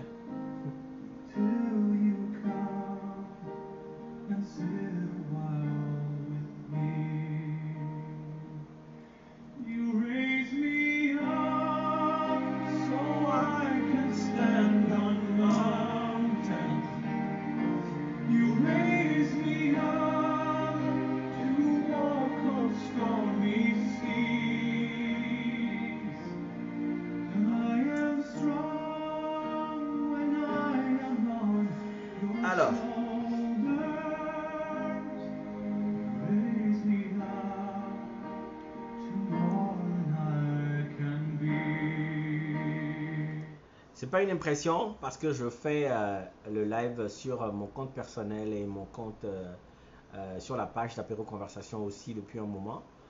Pourquoi? Parce que effectivement, j'ai compris, enfin j'ai vu que ça me permettait de toucher différents types de publics. Parce qu'il y a ceux qui sont abonnés à la page et puis j'aimerais que les gens passent aussi sur l'autre page. Mais généralement, ce que je vois, c'est que les gens qui le partagent sur mon compte personnel ne sont pas, ne sont pas abonnés à la page. Donc je vous invite à... J'ai oublié de mettre le lien aujourd'hui pour que les gens aillent s'abonner à la page. Mais vous tapez Apéro Conversation, vous allez voir le petit logo rouge là. Apéro Conversation avec Love Joyce à ma vie. Et puis abonnez-vous à la page parce qu'à partir de bientôt, là je le dis, je vais arrêter de le faire sur mon compte personnel parce que ça me fait une double gestion. Je suis obligé d'avoir deux différentes caméras en face de moi pour faire ce live. Donc, je vous ai expliqué un peu, raconté un peu l'histoire de ces sociétés secrètes, d'où est-ce qu'elles viennent, c'est quoi leur référence, pourquoi est-ce qu'elles fonctionnent comme ça, pourquoi est-ce qu'elles étaient des sociétés initiatiques, pourquoi est-ce qu'elles sont secrètes. En fait, elles ne sont pas secrètes, pour faire une précision, par choix. Aujourd'hui, elles ne le sont plus. Mais c'est parce qu'elles étaient torturées, persécutées par l'Église qu'elles sont devenues secrètes. Je vous donnerai un exemple. À chaque fois qu'il y a persécution d'un certain courant de pensée, les gens vont quand même, pardon, les gens vont quand même se cacher, fonctionner dans la discrétion, dans le secret pour éviter de mourir pour ce en quoi ils croient. Les zélotes, dont faisait partie Saint Jean-Baptiste et même Jésus, se sont cachés pendant longtemps. Même quand on a arrêté le Christ, Jésus, avant de le crucifier, tout le monde est parti se cacher. Même Pierre qui s'est rapproché même de là où Jésus était questionné quand on lui a demandé est-ce qu'il connaissait le Christ, le Jésus-Christ, il a dit non, qu'il ne le connaissait pas parce qu'il ne voulait pas mourir. C'est pour vous dire que c'est parce que l'Église et même la politique, parce qu'on a parlé de Philippe le Bel, qui a essayé de s'approprier les richesses. D'ailleurs, même il l'a fait. Il les a assassinés. Il a récupéré toutes les richesses des Templiers, les bijoux, les ors, les châteaux et tout ça. L'Église a pris aussi une partie. C'est devenu des monastères et tout ça. Ils se sont partagés la fortune des gens qu'ils ont persécutés parce que ces gens leur faisaient peur. C'est ainsi que ces ordres-là sont devenus secrètes. Mais en vérité, l'enseignement qu'ils vont professer, en tout cas je n'en sais rien, mais si on voit aujourd'hui avec la multiplication des sources d'information, les livres qui existent de partout, on sait que ce n'est plus une information aussi secrète que ça. Parce que non seulement des gens, membres de ces ordres-là, vont faire des conférences publiques, vont écrire des documents publics, et on sait que ce n'est pas quelque chose de diabolique dont ils parlent, mais c'est juste que c'est en contradiction avec l'Église et la façon de penser généralement admise. Donc, justement, pourquoi est-ce que ces sociétés secrètes sont détestées? La Rose-Croix est moins détestée que la franc-maçonnerie. Pourquoi? Parce que la Rose-Croix est plus discrète. Elle est plus calme. La Rose-Croix n'a pas été fondée avec l'appui d'un pouvoir politique, ce qui n'est pas le cas de la franc-maçonnerie. La franc-maçonnerie a été créée directement sous la houlette de la royauté d'Angleterre. Et la royauté d'Angleterre a couvert et couvre jusqu'à aujourd'hui la franc-maçonnerie. Je crois que c'est le duc d'Édimbourg, je ne sais pas qui est le grand maître de la franc-maçonnerie internationale. Il essaie toujours un poste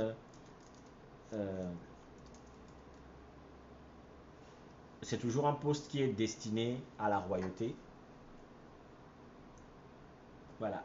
La Grande Loge Unie d'Angleterre qui a été fondée. C'est qui ces grands maîtres? Je regarde ça vite fait. Voilà, c'est ça. Le duc de Kent, qui est le grand maître, qui est le frère du prince Charles. Donc c'est toujours quelqu'un de la royauté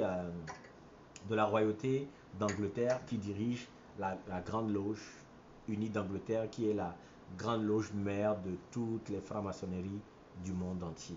Vous verrez même que il y a des présidents en Afrique qui dirigent les grandes loges de leur pays. Je parle du Gabon, Ali Bongo, Omar Bongo. Je parle du Congo, Denis Sassou Nguesso.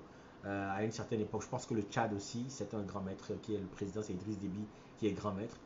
Le ministre de la Défense de Burkina était grand maître. Comment il s'appelle Djibril Bassolé, ministre de la Défense, ministre d'État, ministre de la Défense. Donc, il était grand maître. Il est vraiment dans un poste politique très élevé. En Côte d'Ivoire, c'est le premier ministre qui est grand maître de la Grande Loge. Il était ministre de la Défense quand il est devenu ministre de l'Intérieur et ministre de la Défense quand il est devenu grand maître de la Grande Loge de Côte d'Ivoire. Aujourd'hui, il est premier ministre. C'est cette proximité du pouvoir qui va faire non seulement que, on va le voir tout à l'heure, que les francs-maçons vont poser certains actes, mais vont être encore plus détestés que la Rose-Croix, qui est plus discrète et qui s'occupe plus de ses formations que d'interférer en politique publique. Donc, la première institution à détester ces ordres, c'est l'Église. Parce que l'Église avait un discours donné sur Dieu, qui était son Fils unique. Ils ont tout bouleversé, ils ont créé ça à leur guise, et c'était eux les représentants de Dieu sur terre. C'est eux les représentants de Dieu sur terre. Quand le pape dit, personne ne peut le contredire.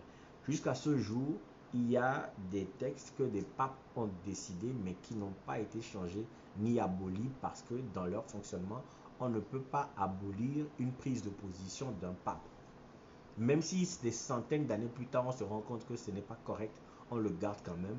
On peut admettre une autre idée qui va faire concurrence, certes, mais il n'est pas question symboliquement d'abolir ou de contredire un édit d'un pape, même s'il y a 20 ans ou 50 ans ou 150 ans qu'il a parlé, il a pris cette position.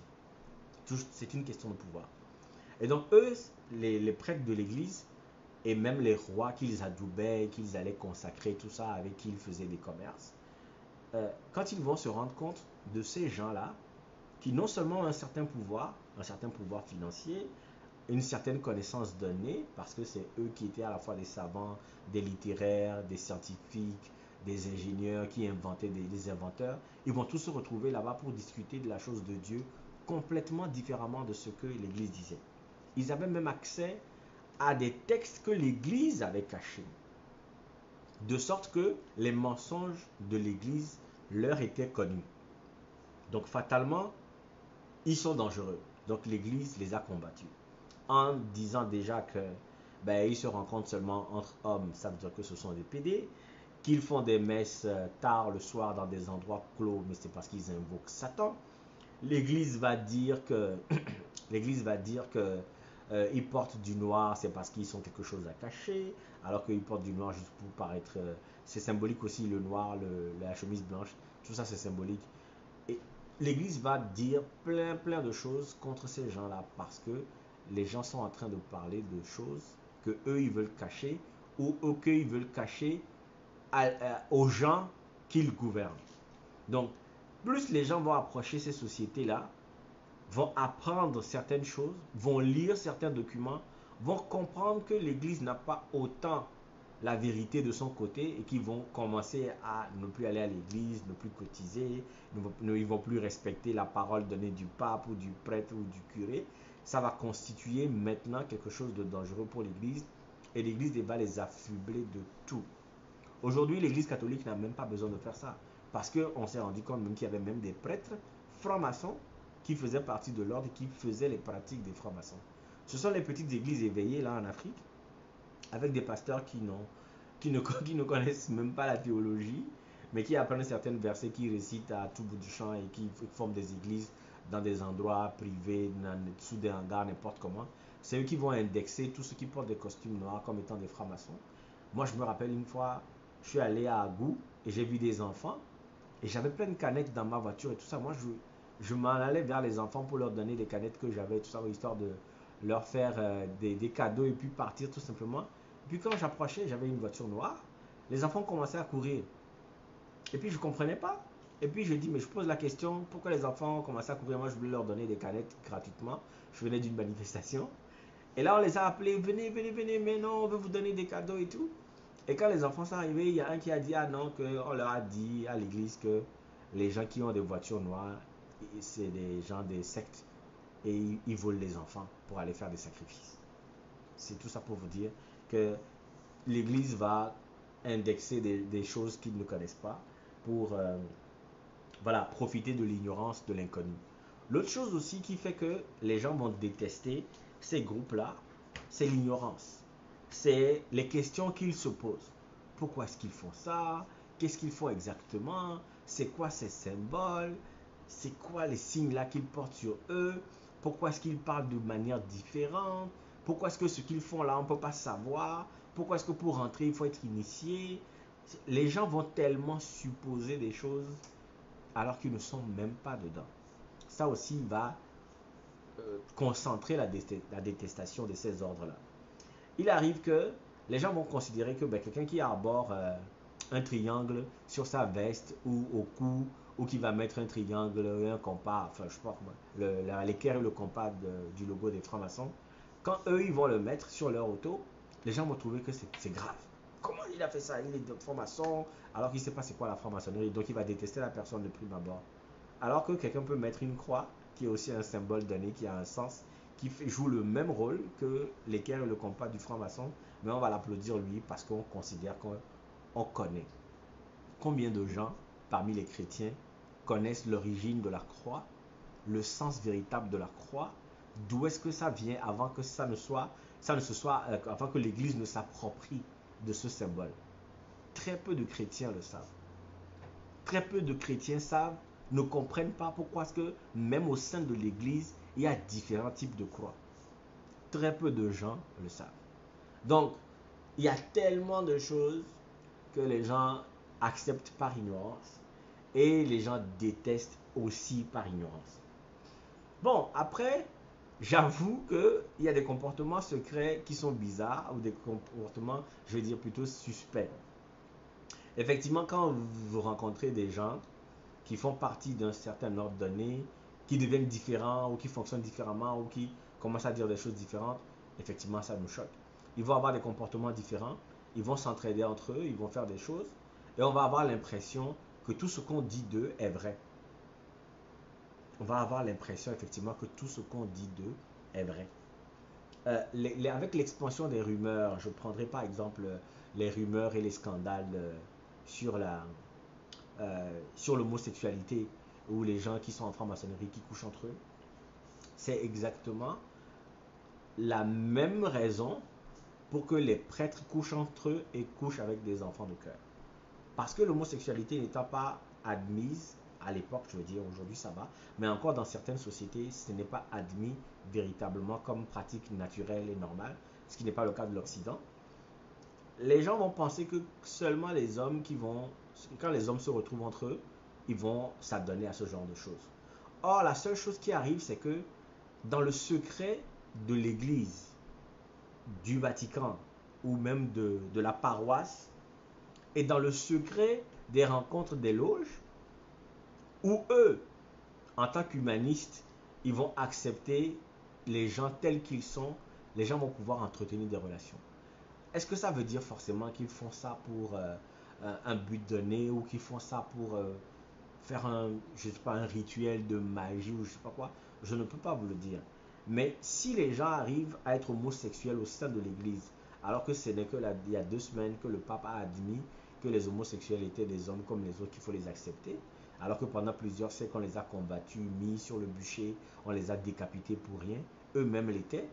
C'est de la même façon que dans des loges secrètes où il y a un certain humanisme, une certaine compréhension de la nature humaine qui intègre aussi que il peut être naturel d'être homosexuel, les gens peuvent s'adonner à ce genre de choses, de relations.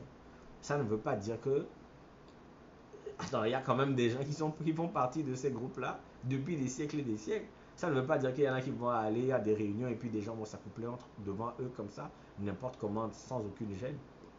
Mais aussi, effectivement, comme je le disais au début, cet appui-là de, du pouvoir, cette proximité avec le pouvoir, vont faire que certains vont avoir la facilité de faire des choses qui sont répréhensibles. Et donc, un maçon va faire n'importe quoi on va dire que tous les maçons sont comme ça. Un franc-maçon va faire une bêtise, on va dire que c'est toute la franc-maçonnerie qui a fait une bêtise. Mais ce qui est bizarre et qui est super intéressant parce que l'Église a réussi cela, c'est que l'Église va quand même faire l'Église va quand même faire des bêtises, mais bon, les gens vont continuer à aller à l'église pareil.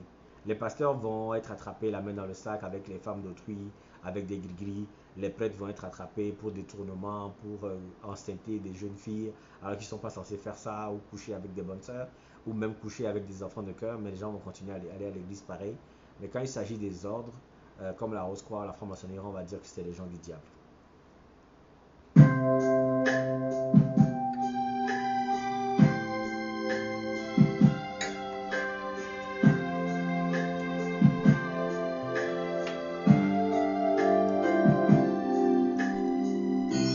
C'est fini.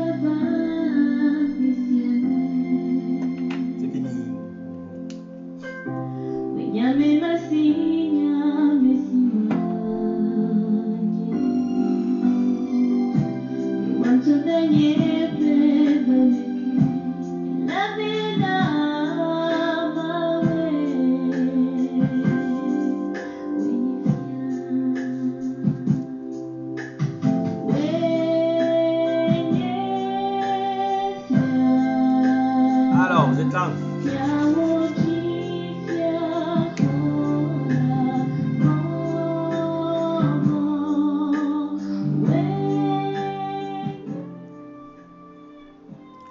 Alors, est-ce que les ordres et les sectes sont dangereuses? Les sectes, on les appelle même des sectes parce que c'est pas des religions. Mais j'avais déjà lu une fois un livre qui disait que la franc-maçonnerie n'est pas une religion.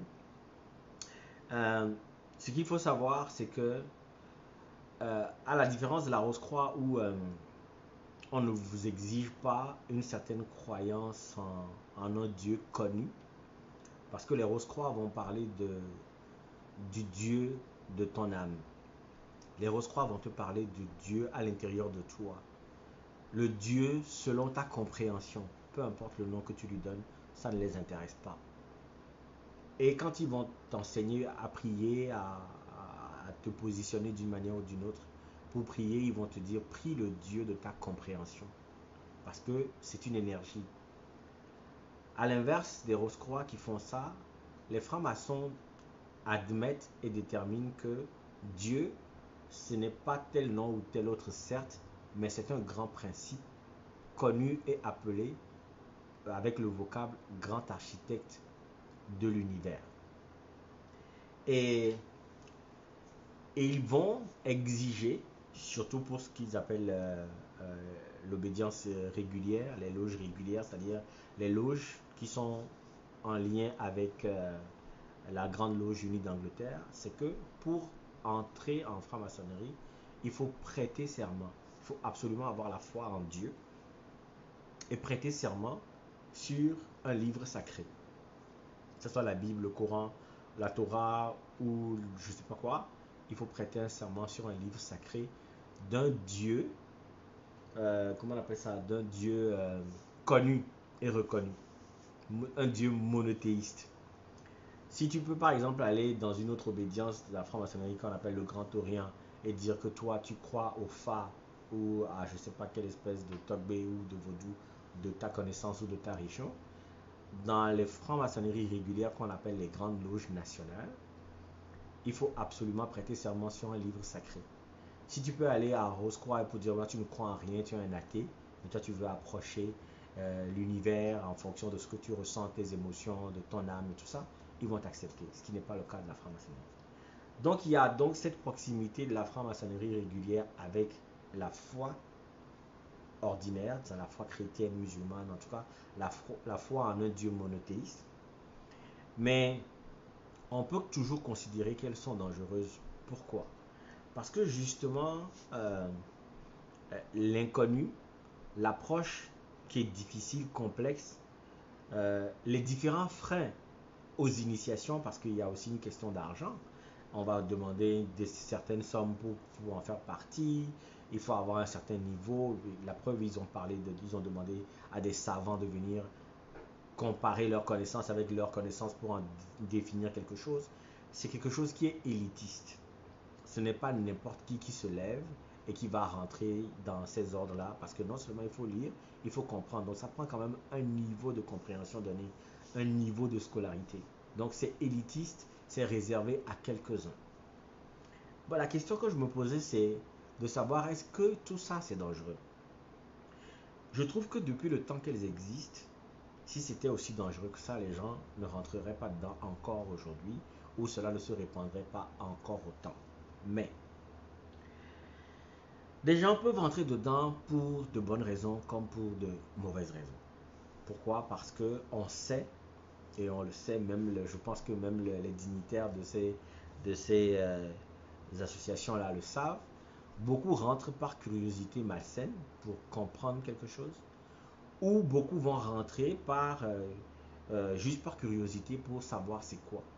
Ils ne vont pas dans une démarche de s'élever spirituellement, de comprendre des choses, mais ils vont parce que, ben, tiens, il faut en faire partie pour avoir des avancements dans le travail, il faut en faire partie pour avoir des nominations dans je ne sais pas quoi, quel gouvernement, il faut en faire partie pour être membre de l'élite de façon à pouvoir se partager les contrats avec la corruption et la cupidité qu'on connaît à des gens comme ça. Mais est-ce que la connaissance qui se trouve dans ces ordres-là, est-ce qu'elle est utile? Peut-être, sûrement. Le, le succès, en tout cas le mérite du livre Le symbole perdu de Dan Brown, je vous le recommande à le lire, qui parle beaucoup de la franc-maçonnerie, qui explique les fondements historiques, qui parle même de comment ça fonctionne, c'est d'arriver à la conclusion que le symbole perdu que les francs-maçons cherchent, c'est une Bible. Pourquoi? Parce que la Bible, vous le prenez, il faut la lire à différents niveaux. Il y a le niveau, comme le dit Saint Paul, qui est du lait pour les enfants, et il y a le niveau qui est de la viande pour les personnes âgées. Donc il y a toujours une symbolique dans la lecture de la Bible. Mais même comme moi, je vous dis, moi je ne vais pas à l'église, ça fait longtemps que je n'ai plus mis pied à l'église, mais j'ai toujours ma Bible à côté de moi, parce qu'effectivement on peut trouver des choses dedans, comprendre et aller chercher une information. Ce genre d'information-là, effectivement, quand les gens partent en initiation, que ce soit à la Rose-Croix ou à la franc-maçonnerie, ils vont accéder à certains niveaux de décryptage de l'information et qui va leur permettre d'avancer. Ce ne seront pas des gens qui vont dire Amen, Alléluia, tout simplement par mimétisme ou par répétition parce que l'autre l'a dit. Ce ne seront pas des gens qui vont s'inventer des paroles prophétiques alors qu'il n'y en a pas. Ce ne seront pas des gens qui vont parler dans des fausses langues pour donner l'impression de parler en langue. C'est des gens qui vont peut-être comprendre la chose de la façon dont il faut comprendre pour pouvoir avancer. Ce que l'Église ne donne pas, ou que l'Église ne donne aussi qu'à quelques initiés. Parce que les prêtres les comprennent. Parce que ceux qui sont initiés dans les mystères de l'Église, qui font partie même des ordres qui sont acceptés par l'Église, parce qu'il en existe, qui sont des ordres qui sont adoubés par le Vatican, qui fonctionnent pareil que la Rose-Croix et la franc-maçonnerie, ces gens-là vont comprendre quelque chose d'une façon donnée, mais ne vont pas l'expliquer à n'importe qui, dans n'importe quelle assemblée ou dans n'importe quelle église. C'est comme ça que ça fonctionne. Beaucoup de secrets, en effet, beaucoup de scandales, des meurtres, des crimes ont jalonné l'histoire de ces ordres-là. La franc-maçonnerie surtout, parce que comme je l'ai dit, ils se sont mêlés de beaucoup de politiques, d'affaires, et puis il y a eu des histoires d'argent, et puis il y a eu beaucoup de scandales. Ces scandales vont faire penser aux gens que c'est dangereux d'aller là-bas parce que tu perds ton âme, tu fais ci, tu fais ça. Mais comme je l'ai dit il y a quelques minutes, il y a autant de scandales dans les églises. Il y a autant d'histoires bizarres dans toutes les religions.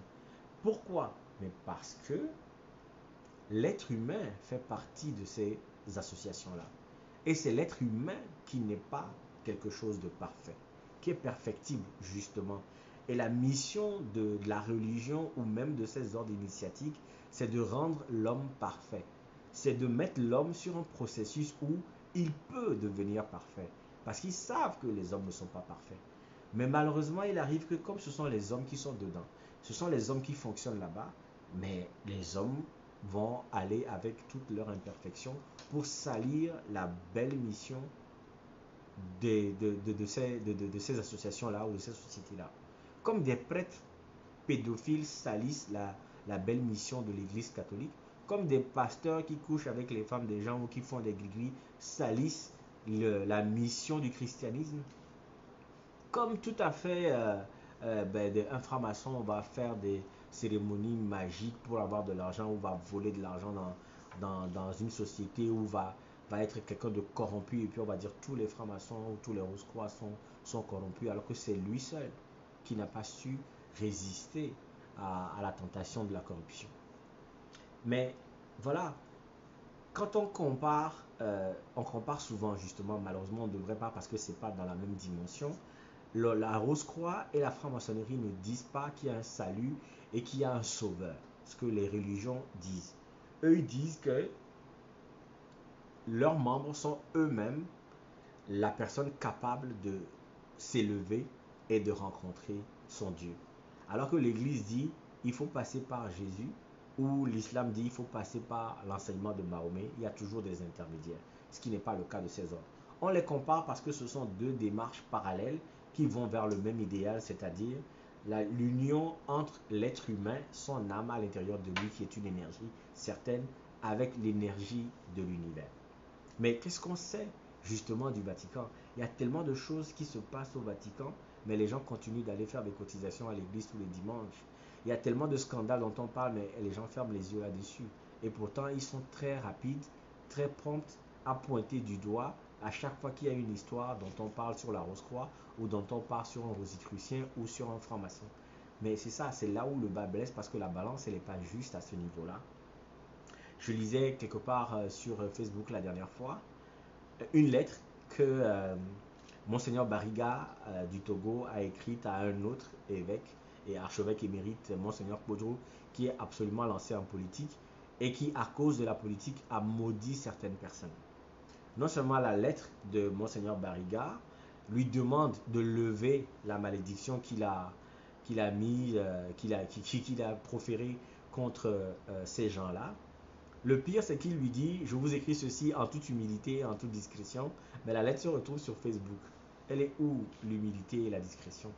Et en plus, c'est quoi cette idée-là d'admettre un peu comme si la malédiction proférée par l'archevêque, qui ne devrait pas être ça, parce que Jésus a été frappé, Jésus n'a maudit personne.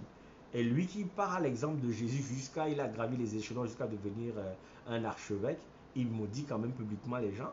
Et aujourd'hui, il y a un autre de ses confrères qui vient lui demander par lettre de lever la malédiction. On parle de quoi exactement? On parle de quoi? C'est ça. C'est dans ce genre de contradiction qu'on baigne quand on est prompt à pointer du doigt ce qui se fait de mauvais dans les ordres secrets ou dans les ordres initiatiques, quand on accepte et qu'on tolère les mêmes choses qui sont faites dans les religions dont l'enseignement n'est absolument pas propice à ces genres de comportements. Est-ce que protéger un enseignement, justement parce que ce n'est pas accessible à tout le monde, est-ce que c'est un crime? Quand un individu accepte de rentrer dans un ordre donné, d'apprendre à fonctionner avec les enseignements de cet ordre-là, mais qu'on lui demande de prêter serment, d'être fidèle et silencieux sur ce qu'il apprend ici, parce que ce n'est pas accessible à tout le monde, est-ce qu'il est obligé de venir trahir l'enseignement ou l'engagement qu'il a pris pour venir en parler à côté, à gauche et à droite, à des amis, n'importe comment? Il va le garder pour lui. Il va peut-être encourager les autres à rentrer dedans pour aller apprendre eux aussi, pour qu'ils soient capables d'en discuter. Mais ce n'est pas un crime si la personne refuse de partager ses secrets. Être discret, voire secret, sur sa démarche personnelle d'élévation spirituelle ou son apprentissage des choses mystiques et tout ça, est-ce que c'est un crime? Est-ce que c'est un problème? Je dis, si quelqu'un par exemple va faire une initiation dans le vaudou ou pour comprendre, connaître son phare ou pour aller consulter le phare pour ceci ou cela ou faire des cérémonies parce qu'on lui dit qu'il doit faire des cérémonies à la mer ou dans telle forêt ou devant telle divinité et qu'il n'en parle pas, est-ce que c'est un crime? Est-ce qu'il fait quelque chose de secret et qui soit donc répréhensible? Il peut choisir de ne pas en parler comme il peut choisir d'en parler. Mais on va indexer les maçons parce qu'on ne sait pas ce qui se passe chez eux. On indexe les Rose-Croix parce qu'on ne sait pas ce qui se passe chez eux. Et on prétexte que c'est de la sorcellerie, c'est du satanisme. Ma question, elle est celle-ci. Quand Jésus est allé tout seul dans le désert, est-ce qu'il avait appelé les gens pour venir voir ce qu'il faisait là-bas? Non. Mais lui, il a quand même parlé à Satan. Il a discuté face to face avec Satan, ils ont échangé. Pourquoi est-ce que lui, on ne l'a pas accusé de ceci ou de cela? Mais non. Parce qu'on a considéré que ben, c'est le Christ, c'est tué, etc. Je dis, les ordres et les sociétés initiatiques là que nous connaissons sont peut-être dangereuses à cause non de l'enseignement qu'on apprend là-bas, mais surtout de la corruption et des, des- des différentes preuves de cupidité qu'elles sont capables de montrer. Je reviens encore à la franc-maçonnerie en disant que leur proximité avec le pouvoir et avec les forces de l'argent vont faire que on va les accuser de tout et de rien parce que justement, ils ne montrent aucune vertu de l'enseignement qu'il y a là-bas. Si ils vont être capables de faire ces jeux malsains, c'est-à-dire, je donne un exemple, hein, je prends par exemple le président d'un pays qui est grand maître de la Grande Loge nationale où on enseigne la vertu, l'honneur et tout ça, l'humanisme, aider son prochain ou ceci ou cela, mais qui sait que des gens ne mangent pas à leur faim dans son pays, mais qui dorment tranquillement. On peut dire que la franc-maçonnerie est dangereuse parce que les gens n'y apprennent rien, mais je vous ramène toujours à l'idée que ce sont les individus qui sont imparfaits, mais que l'idée qui sous-tend l'ordre, qui sous-tend la société, tout comme pour la religion et les traditions, les idées sont bonnes et pures. L'idée, le fond, la lettre, mais sont bonnes. L'idée, le fond, la lettre sont bons. mais c'est la forme qui peut déranger. Ce sont les individus qui sont dedans qui vont être coupables de poser des actes répréhensibles, qui vont être coupables de faire des choses mauvaises, qui vont faire que, ben voilà, on va accuser tout l'ensemble alors qu'on ne connaît pas les détails. On parle encore aujourd'hui, alors que ça a commencé dans les années 1300, nous sommes en 2020. On parle encore de l'Égypte antique, on parle de Salomon, on parle d'Hiram, on parle des Templiers, on parle des Rose-Croix, on parle des francs-maçons encore aujourd'hui. Mais c'est la preuve que nous sommes dans une société qui tourne autour de ces informations-là et qu'aujourd'hui, de plus en plus avec Google et avec toutes les recherches que les gens sont capables de faire, des occasions comme celle d'aujourd'hui où je vous parle en long et en large de ce que j'en ai appris, de ce que j'en ai lu, tout ça, vont faire que des gens vont, au fur et à mesure, dédramatiser. Et quand ils vont dédramatiser, ils vont peut-être aller dans ces sociétés-là pour aller connaître le fond, qu'est-ce qui est enseigné et tout ça. Le problème, c'est pas que les gens ne doivent pas y aller, mais il faut que les gens se rappellent que quand tu vas à l'école, que tu commences à la maternelle, que tu fais tes examens pour aller en classe supérieure et tout ça, c'est pour apprendre quelque chose et le mettre en pratique pour avancer. Mais tu ne peux pas partir dans un ordre et continuer à faire les mêmes erreurs. Ce que tu apprends ne te sert à rien.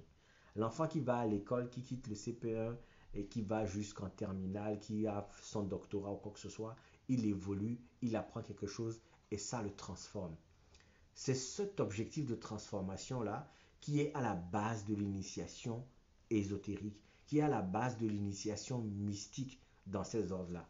Mais quand les gens sont capables, d'aller dans ces groupes-là, mais rester les gens corrompus, cupides, peu vertueux qu'ils étaient avant de rentrer dedans, à quoi ça sert?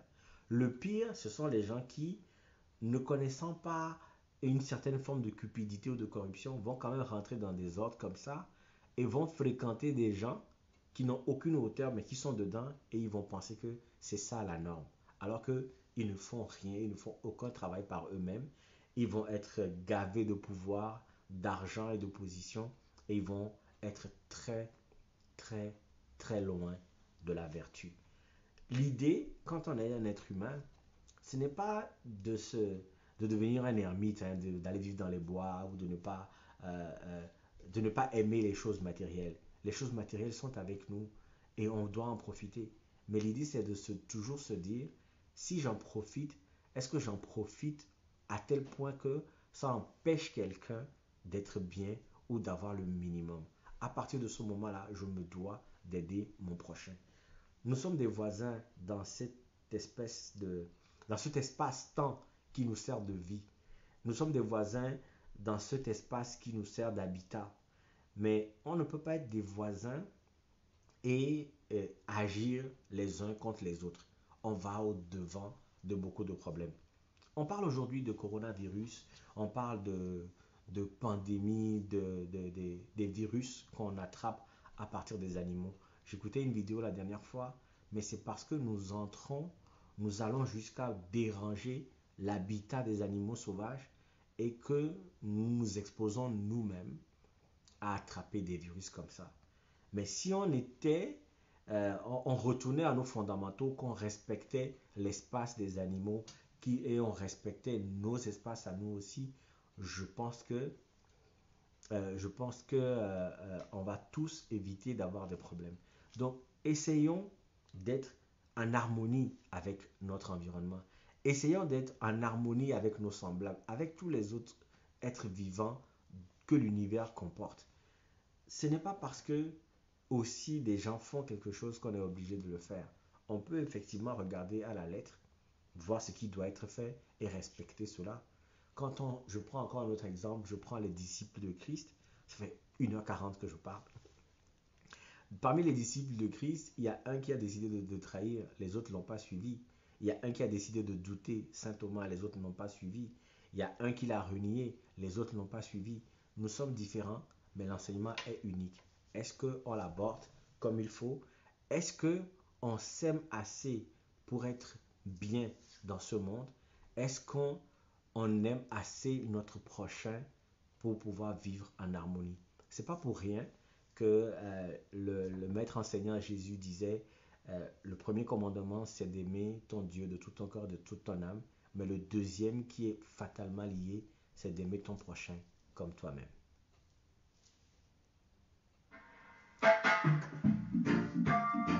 Merci à vous.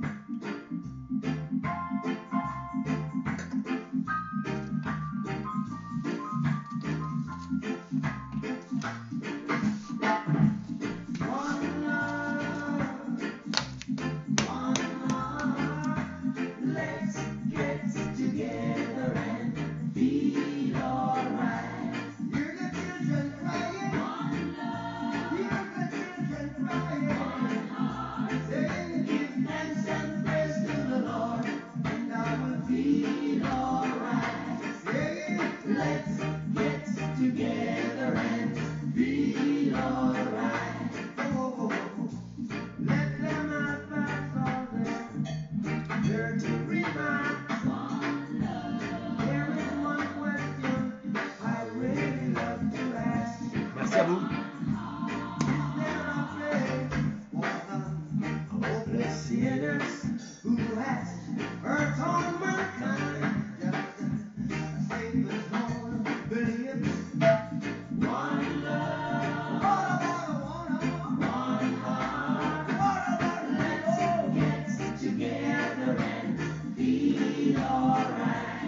J'espère que vous avez partagé, que vous avez aimé la vidéo d'aujourd'hui. J'espère que vous avez aimé encore. C'est un plaisir de faire cette aventure avec vous. Donc, merci pour votre présence. Je déteste quand je dépasse le 1h, 1h30 parce que j'ai l'impression de vous ennuyer. Je n'aime pas vous retenir, surtout qu'il y a des gens en Europe qui vont rester tard pour écouter. Malheureusement, s'il y en a qui se sont endormis, ben, vous écouterez demain parce que ce sera sur ma page et sur la page Apéro Conversation. Allez vous abonner pour qu'on puisse continuer à faire cette démarche-là encore et encore. Merci Fabrice Naborn d'être là, ça fait longtemps. Lui m'a dérangé quand on était en 6e là. J'espère qu'il a vieilli, il a plus vieilli que moi aujourd'hui.